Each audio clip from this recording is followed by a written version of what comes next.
तो normally arthritis वैसे तो ये बहुत सारे प्रकार के होते हैं, बट जो सबसे कॉमन टाइप्स हैं वो दो है। एक होता है, इसको बोलते हैं ऑस्टियोआर्थराइटिस, जो कि नॉर्मली एजिंग प्रोसेस के कारण होता है, और दूसरा जो होता है इसको बोलते हैं रूमेटॉइड आर्थराइटिस।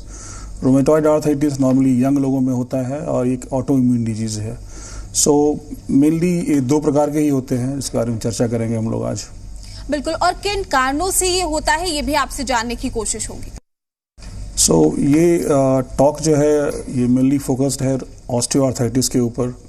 तो ऑस्टियोआर्थराइटिस सबसे कॉमनली ये एजिंग प्रोसेस के कारण होता है। जैसे आदमी का उम्र बढ़ता है वैसे वैसे घुटने में डिजनरेशन होता है, घुटने में जो कार्टिलेज होता है वो घिस जाता है, इसके कारण से ये होता है। बट एजिंग के अलावा और भी बहुत सारे कारण हो सकते हैं, जैसे कि उन लोगों में ज़्यादा कॉमन होता है जिनका वेट बहुत ज़्यादा होता है, जिनको घुटने का चोट लगा हो, उन लोगों में भी ज़्यादा कॉमन होता है, या जिनको ओवर यूज होता है जिनके घुटने का, जैसे कि जो एथलीट्स हैं, आर्मी रिक्रूट्स हैं, जिनका बहुत ज़्यादा ओवर एक्टिविटी है, बहुत ज़्यादा इस्तेमाल करते हैं, उन लोगों में भी ये बहुत कॉमनली देखा जाता है। बिल्कुल, और इसके सिम्टम्स क्या होते हैं? अगर हमें जैसे ही ये शुरू होता है, अगर इसके सिम्टम्स के बारे में जानकारी हो तो हम समय पर इलाज ले सकते हैं, तो सिम्टम्स क्या हैं? अर्ली स्टेज में, नॉर्मली अर्ली स्टेज में ये शुरुआत होती है, आपको तकलीफ होगी बैठने उठने में। आई मीन आप जमीन पे नीचे बैठ कर उठने में आपको तकलीफ होगी, घुटने में दर्द होगा। फिर धीरे धीरे कुछ लोगों को सीढ़ियाँ चढ़ने उतरने में तकलीफ होती है और चलने में भी तकलीफ होने लगती है। तो जैसे जैसे ये बीमारी प्रोग्रेस करता है, ये बैठने उठने से लेके चलने तक में आपको दर्द की आभास होगा कि आपको दर्द हो रहा है। कुछ लोगों को रात में सोने में दर्द होता है। एडवांस स्टेज में क्या होता है कि आपके घुटने का जो मूवमेंट है वो अफेक्टेड हो जाता है। नॉर्मली ऑस्टियोआर्थराइटिस का स्टेजिंग नॉर्मली इसे 4 स्टेज में बांटा गया है, और ये स्टेजिंग एक्सरे के ऊपर डिसाइड होता है कि ये कौन से स्टेज में है। स्टेज डिपेंड करता है कि आपके जो घुटने की दोनों हड्डियां हैं उन दोनों के बीच में कितना स्पेस बचा हुआ है, तो उसी के हिसाब से स्टेजिंग होता है। स्टेज 1, स्टेज 2, स्टेज 3 में स्पेसेज होते हैं, ये डिपेंड करता है कि कितना सीवियरली स्पेस कम हुआ है। और स्टेज 4 में बोथ बोन्स, जो दोनों हड्डियां होती है घुटने की, वो आपस में टच करने लगते हैं, जिसे स्टेज 4 कहा जाता है। नॉन सर्जिकल मैनेजमेंट को आपसे समझना चाहेंगे। जैसा कि मैंने बताया कि आर्थराइटिस के 4 स्टेज होते हैं, तो नॉर्मली स्टेज 1, स्टेज 2, स्टेज 3 को हम विदाउट सर्जरी मैनेज कर सकते हैं। तो सर्जरी में पहला रोल होता है फिजियोथेरेपी का। नॉर्मली पेशेंट्स को हम लोग सिखाते हैं कि घुटने के अराउंड जो मसल्स होते हैं उसको कैसे स्ट्रेंथन करना है, और उसके लिए एक्सरसाइज फिजियोथेरेपी करना होता है। और कुछ लाइफस्टाइल मॉडिफिकेशंस अर्ली स्टेजेस में, जैसे कि वजन कम करना, दैट इज़ वेरी इंपॉर्टेंट कि आपका वजन कम रहे।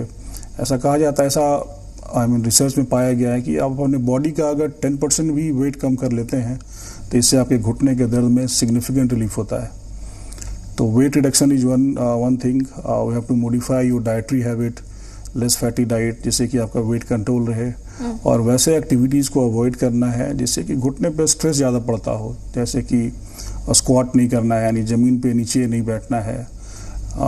हम लोग रिकमेंड करते हैं कि इंडियन टॉयलेट का इस्तेमाल ना करें, वेस्टर्न कमोड का इस्तेमाल करें, सीढ़ियों पे चढ़ना उतरना कम करें, इससे भी नी पे ज़्यादा स्ट्रेस पड़ता है। तो ये एस्पेक्ट हो गया। दूसरा एस्पेक्ट होता है कि कुछ दवाइयाँ भी हैं जिनका भी रोल होता है इसमें। तो नॉर्मली मार्केट में बहुत सारी दवाइयाँ हैं। कुछ दवाइयाँ जो है घुटने में इन्फ्लेमेशन को कम करता है, और कुछ दवाइयों का रोल है कि जो कार्टिलेज डिजनरेशन हो गया है उसको रिपेयर करता है। बिल्कुल, और साथ ही नी रिप्लेसमेंट सर्जरी क्या है और किस तरीके से हमें इसे कराना चाहिए, और क्या वक्त रहते इसको कराने की जरूरत है? नी रिप्लेसमेंट सर्जरी आज के दिन में एक बहुत ही अच्छा ऑप्शन है वैसे लोगों के लिए जिनको एडवांस स्टेज ऑस्टियोआर्थराइटिस है, पर्टिकुलरली जिनका स्टेज 4 में है।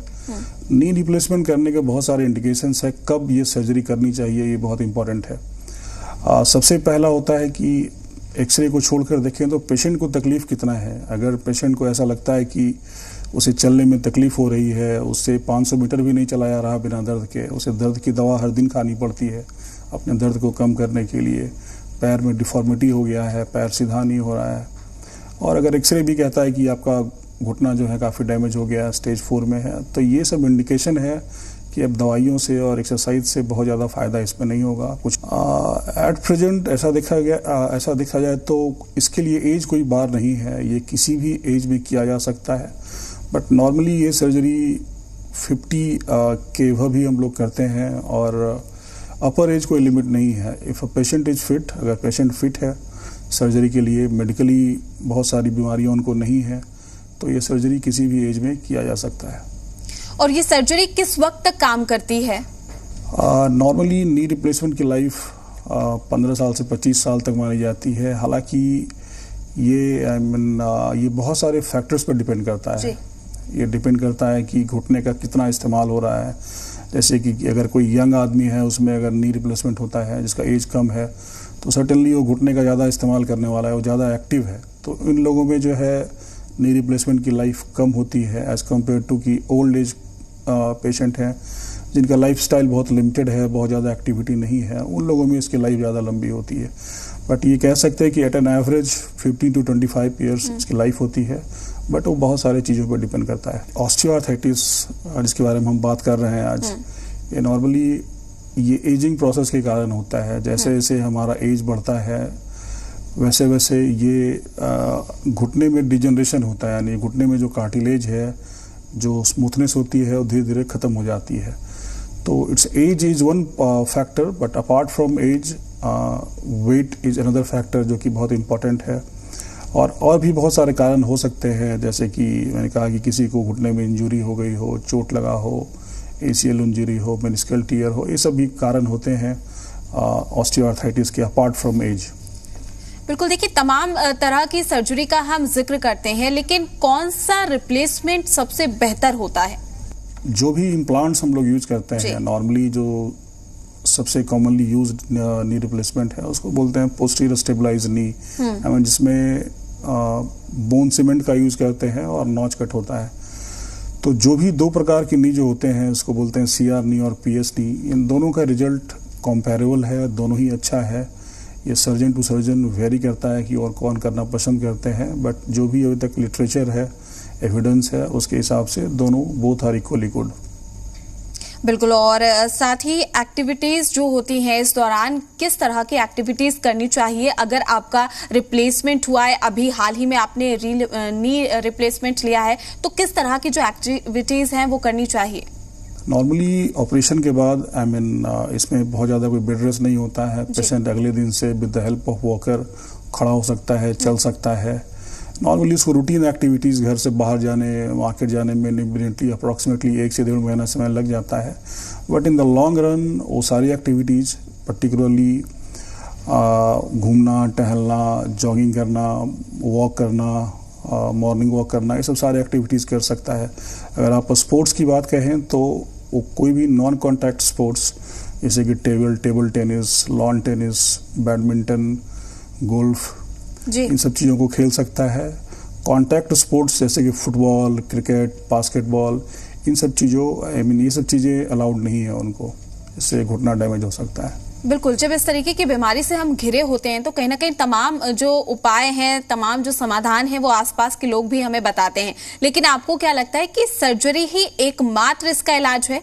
नी का जो आर्थराइटिस है, जो लॉस होता है, जो कार्टिलेज का लॉस होता है स्टेज 4 में, और लॉस परमानेंट होता है और काफ़ी बड़ा कार्टिलेज डिफेक्ट होता है, तो इसको कोई दवाई कोई इसको रिपेयर नहीं कर सकता। तो उस स्टेज में सर्जरी ही एक लास्ट ऑप्शन बच जाता है। सर्टेनली फिजियोथेरेपी और मेडिकेशंस का रोल है, but mainly up to stage 3, in some cases stage 4 also, but they have a very limited role. सवाल है कि स्टेज 4 में आपको दवाइयाँ, सिर्फ दर्द की दवाइयाँ काम करेंगी, तो दर्द की दवाइयाँ आप कितने दिनों तक खा सकते हैं, उसका आपके किडनी के ऊपर असर पड़ता है, स्टमक में अल्सर हो जाता है। तो एनाल्जेसिक्स अब्यूज को अवॉइड करना है। We have to look for a long term solution, जिससे कि पेशेंट लंबे समय तक बिना पेन के चल सके।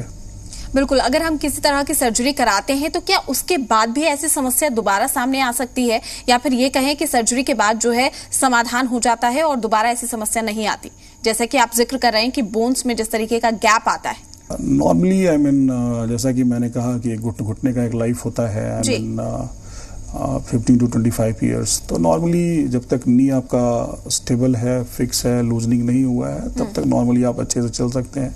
बट एक बार आपका नी अगर लूज हो जाता है लाइक 20-25 साल के बाद, तो इसकी सर्जरी दोबारा करने की जरूरत पड़ सकती है। और कौन सा टेस्ट जरूरी होता है अगर हमें पता चले कि हम इस समस्या से जूझ रहे हैं, तो सबसे पहले हमें कौन सा टेस्ट कराना चाहिए? अपने डॉक्टर को कंसल्ट कीजिए। डॉक्टर जो सबसे जरूरी टेस्ट होता है डायग्नोस करने के लिए, आपके दोनों घुटने का एक्सरे करवाएंगे। उससे पता चलेगा कि आपका घुटने में कितना प्रॉब्लम है, आपका आर्थराइटिस कौन से स्टेज का है। तो एक बेसिक सिंपल एक्सरे नी का काफ़ी होता है ये डायग्नोस करने के लिए कि आपको आर्थराइटिस है या नहीं है।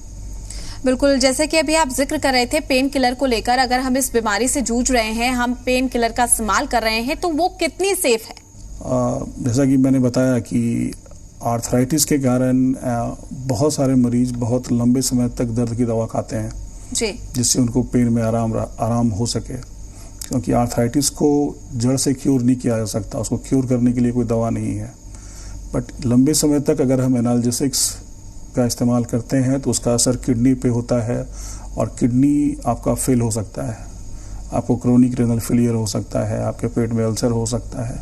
तो हम लोग सलाह ये देते हैं कि अगर आपको तकलीफ बहुत ज़्यादा है, आप चौथे स्टेज में पहुंच गए हैं, तो फिर दर्द की दवा ज़्यादा ना खाएं। इसके लिए लॉन्ग टर्म सॉल्यूशन ढूंढें जो कि सर्जरी है, उसी से आपको फ़ायदा होगा। नॉर्मली रिप्लेसमेंट में जो इम्प्लांट यूज होता है वो टाइटेनियम, मॉलिब्डेनम एलॉय का बना होता है और इसके 3 पार्ट होते हैं। नॉर्मली हमारा घुटना जो है, घुटने में 2 मेजर पार्ट होते हैं, एक फीमर होता है, एक टिबिया होता है, ऊपर वाला फीमर, नीचे वाले टिबिया।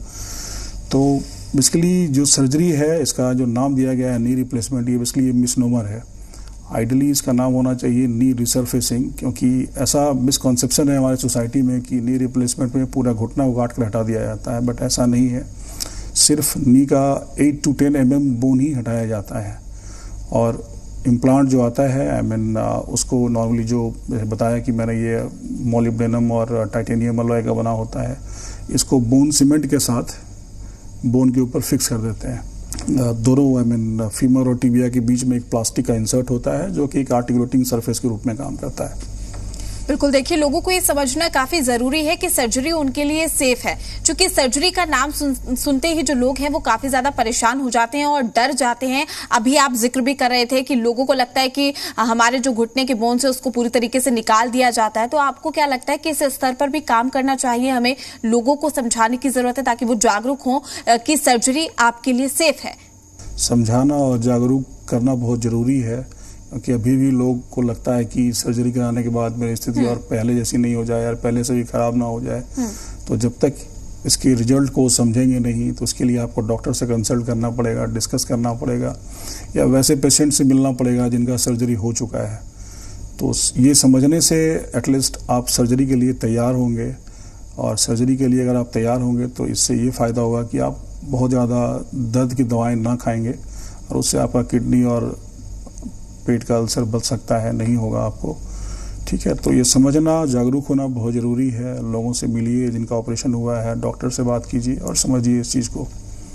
बिल्कुल, आप जिक्र भी कर रहे थे कि एज के साथ जो है ये बीमारी आपको घेरती है, लेकिन आज के टाइम में अगर हम देखें, दौड़ती भागती जिंदगी में बहुत कम उम्र के लोगों को भी इस तरीके की समस्या हो रही है। उसका बड़ा कारण आप किसे मानते हैं? नॉर्मली यंग जनरेशन्स में भी काफ़ी कॉमनली आजकल घुटने का दर्द देखा जा रहा है, और इसके बहुत सारे कारण हो सकते हैं। पहला तो एक लाइफ स्टाइल हो गया है लोगों का। लोगों की फिजिकल एक्टिविटी कम हो गई है, लोग एक्सरसाइज नहीं करते हैं तो उनके बोन्स कमज़ोर हैं, उनके मसल्स कमज़ोर हैं। तो मैं सजेस्ट करूँगा कि आप अपने लिए 1 घंटा टाइम निकालिए, आप मॉर्निंग वॉक कीजिए, योगा कीजिए, या कुछ स्पेसिफिक जिम जाइए, एक्सरसाइज जरूर कीजिए, जिससे कि आपके घुटने के मसल्स, घुटने के बोन और बॉडी का ओवरऑल बॉडी के मसल्स और बोन आपके स्ट्रांग हो और आपको तकलीफ कम हो। अपार्ट फ्रॉम लाइफस्टाइल जो है, नॉर्मली आजकल लोग फिजिकली बहुत ज़्यादा, जो एथलीट्स वगैरह में भी ये बहुत कॉमनली देखा जाता है, जो फिजिकली बहुत एक्टिव रहते हैं, उन लोगों में भी ये कॉमनली देखा गया है कि घुटने का दर्द ज़्यादा होता है।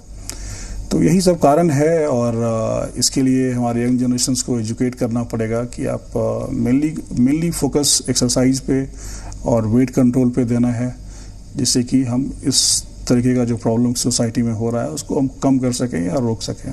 बिल्कुल, जब हम सर्जरी करते हैं, इम्प्लांट्स लगाते हैं, तो क्या इम्प्लांट्स का भी कोई लिमिट पीरियड होता है कि आपको 6 मंथ बाद उसको निकालना पड़ेगा, या फिर कहा जा सकता है कि वो ताउम्र आपके सर्जरी का पार्ट रहता है, यानी कि लगा हुआ रहता है? नॉर्मली नी रिप्लेसमेंट जो इम्प्लांट्स होते हैं वो परमानेंट होते हैं। जब तक वो फेल नहीं होता तब तक उसको निकालने की ज़रूरत नहीं है। तो ये नॉर्मली आपके साथ ही रहेगा, आपके लाइफ लॉन्ग आपके साथ रहेगा, अनटिल अनलेस कोई कॉम्प्लिकेशन होता है उसके कारण, तब उसको निकाला जा सकता है। बिल्कुल, हम बात कर रहे थे कि नी रिप्लेसमेंट में कौन सा नी रिप्लेसमेंट सेफ है। आपके पास बहुत सारे पेशेंट आते होंगे, किस तरीके की समस्या वो बताते हैं, किस तरीके से आपने अभी तक उनका ट्रीटमेंट किया है, क्योंकि अभी भी आपका एक क्लिनिक है जहां पर आप ट्रीटमेंट देते हैं, तो उसके बारे में बताइए कुछ। नॉर्मली जैसा कि मैंने पहले बताया कि नॉर्मली जो कंप्लेंट्स होते हैं कि शुरुआत जो होती है घुटने के दर्द की, नॉर्मली कि हमको बैठने उठने में तकलीफ होता है, टॉयलेट में ज़मीन पे नीचे नहीं बैठ पाते हैं, या जब उठते हैं बैठकर तो किसी चीज़ का सहारा लेना पड़ता है उठने में, या सीढ़ी चढ़ने उतरने में तकलीफ होती है, या चलने में तकलीफ होती है। नॉर्मल कंप्लेंट्स यही सब हैं। पेशेंट्स यूजुअली इसी कंप्लेन के साथ हमारे पास आते हैं। तो नॉर्मली सबसे पहले उनका प्रॉपर हिस्ट्री लेना, उनका उसको क्लिनिकली देखना कि पेन कहाँ पे है, क्या हो रहा है, कहाँ दर्द हो रहा है, और ज़रूरत पड़ने पे उसका एक्सरे करवाना या कुछ और लेबोरेटरी इन्वेस्टिगेशन करना है तो करवाना। ये सब जांच करके पता चलता है कि पेशेंट को तकलीफ कितना है, घुटने में कितना सिग्निफिकेंट आर्थराइटिस है। बिल्कुल, और साथ ही क्या मेल्स में ज्यादा प्रॉब्लम्स होती है या फीमेल्स में? नॉर्मली जो ऑस्टियोआर्थराइटिस है ये फीमेल्स में ज़्यादा कॉमनली पाया गया है एज कम्पेयर टू मेल्स। बहुत सारे इसकी थियोरीज दी गई हैं कि ऐसा क्यों होता है, but none of them are full proof. So कोई पर्टिकुलर रीजन को पिन पॉइंट नहीं किया जा सकता कि महिलाओं में क्यों कॉमन है, बट ये महिलाओं में ज़्यादा कॉमन होता है। बिल्कुल, और एक आखिरी सवाल आपसे होगा कि जी बिहार झारखंड के माध्यम से आप क्या हमारे दर्शकों को टिप्स देना चाहेंगे जिससे वो इस समस्या से जो लोग जूझ रहे हैं, या फिर इस समस्या पर पहले ही कंट्रोल किया जाए? जैसा कि मैंने पहले बताया कि अगर आपको ऑस्टियोआर्थराइटिस है नी का, तो इसको आप रोक नहीं सकते, ये प्रोग्रेस करेगा, बट इसको सडनली हम स्लो कर सकते हैं। और स्लो करने का जो सबसे सही तरीका है, जो हमारे हाथ में तरीका है, वो सबसे पहला है कि अपने वेट को कंट्रोल रखिए, फिजिकल एक्टिविटी एक्सरसाइज ज़रूर कीजिए जिससे कि आपका वेट कंट्रोल रहे। समय आने पर अगर आपको घुटने में तकलीफ होती है तो अपने डॉक्टर से कंसल्ट कीजिए। डॉक्टर्स आपको सही एडवाइस देंगे। अगर आपको डॉक्टर्स को ऐसा लगेगा कि आपका घुटने का स्टेज कम है, स्टेज 1, 2, 3 में है, तो नॉर्मली ये दवा से, एक्सरसाइज से ठीक हो सकता है। अगर चौथे स्टेज में है, तकलीफ बहुत ज़्यादा है आपको, तो उसके लिए सर्जरी करने की ज़रूरत पड़ सकती है। तो सही समय अगर तकलीफ है तो कंसल्ट योर डॉक्टर।